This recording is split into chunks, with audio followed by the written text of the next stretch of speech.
अस्सलाम वालेकुम जी, मैं हूं गुलाम मुस्तफ़ा तालब और आप मेरा ही यूट्यूब चैनल गुलाम मुस्तफ़ा तालब देख रहे हैं। मूंगफली का सीज़न है, नकद आवर फसल है और किसान के लिए सबसे ज़्यादा मुफीद और फ़ायदेमंद मूंगफली ही है। अगर किसान की कमर सीधी करती है कोई फसल इस एरिया में, बारानी एरिया में, ज़िला रावलपिंडी, ज़िला चकवाल, इस एरिया में और स्पेशली तहसील गुजरखान में, तो वो मूंगफली है। बाकी तो खर्चे ही तकरीबन पूरे कर रहे हैं फसल।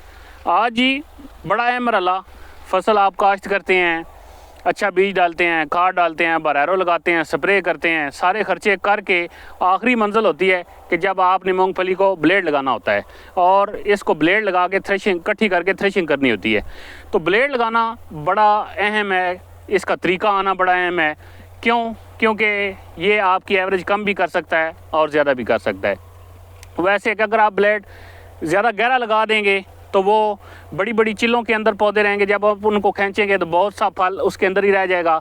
और अगर बहुत कम लगाएंगे अगर आप ब्लेड, तो फिर ऊपर से वो उसको छील देगा ज़मीन को और पौधा या फल ज़मीन के अंदर ही रह जाएगा। तो इससे दोनों सूरतों में नुकसान है। तो एक बहुत अच्छे किस्म के ड्राइवर की ज़रूरत होती है, बहुत अच्छी मशीनरी की ज़रूरत होती है, बहुत अच्छे ब्लेड की ज़रूरत होती है। इसमें ट्रैक्टर का ड्राइवर भी बड़ा मैटर करता है और उसका ब्लेड की सेटिंग जो है वो भी बड़ी मैटर करती है। तो हम आपको बताएंगे कि ब्लेड की सेटिंग कैसे करनी है।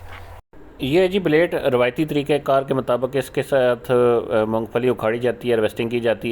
ये ब्लेड जो आपको ट्रैक्टर के पीछे नज़र आ रहा है, ये कोई ऐसा आइडियल ब्लेड नहीं है, क्योंकि इसका आगे जो ब्लेड है वो वक्त के साथ घिसा हुआ है। क्योंकि ये पुराना हो चुका, काफ़ी ज़्यादा इस्तेमाल की वजह से इसका आगे दार जो है वो ख़त्म हुई है। बार बार इसकी चिंडाई होती रही है, उसकी वजह से भी ये ख़त्म हो चुका है। और पीछे जो इसकी हुक्स लगी हुई हैं, किलियाँ सी, वो भी ख़त्म है।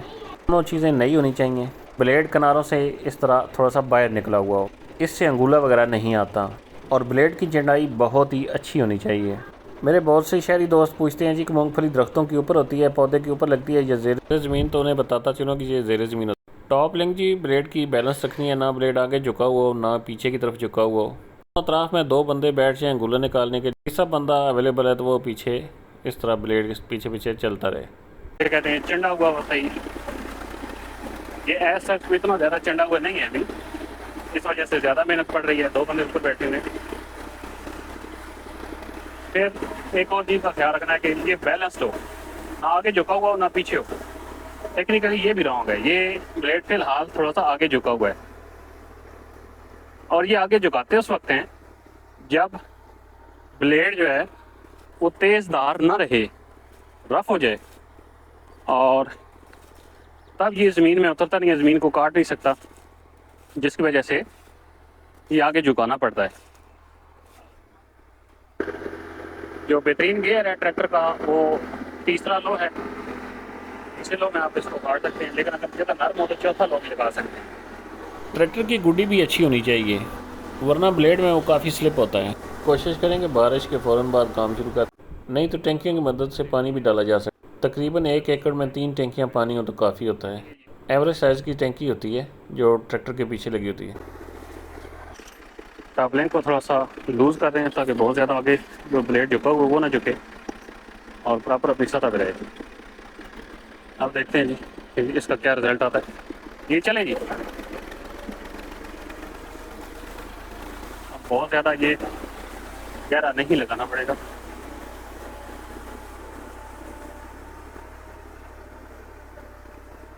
काफ़ी हद तक बैलेंस्ड हो गया, अब ये अच्छे तरीके से लग रहा है। अब इस ब्लेड में और दूसरे पहले वाले ब्लेड्स में फ़र्क है वो ये है कि देखिए इस ब्लेड के अंदर मूंगफली बिल्कुल ऐसे ही है जैसे अभी उखाड़ी नहीं गई, ऐसे पड़ी हुई है। और जब ब्लेड बहुत ज़्यादा आगे झुका हुआ था तो जगह जगह पे ढेरियाँ बन रही थी, जैसे ये एक ढेरी बनी हुई है, फिर ये ढेरी बनी हुई है एक, और वो ढेरी एक बनी हुई है ये वाली। तो ढेरियों का एक नुकसान होता है जी, नुकसान ढेरियों का ये होता है कि यहाँ से मूंगफली के जो दाने ज़्यादा पके हुए हैं वो गिर जाते हैं।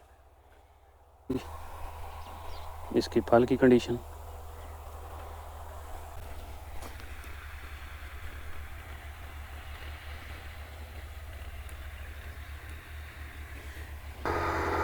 ट्रैक्टर थोड़ा स्पीड में चलाने का एक फ़ायदा ये होता है कि जो मूंगफली की पौधे हैं उनके साथ, जड़ों के साथ जो मिट्टी होती है वे झटके के साथ जब किसी गिरती है तो काफ़ी हद तक वो जड़ों को छोड़ देती है।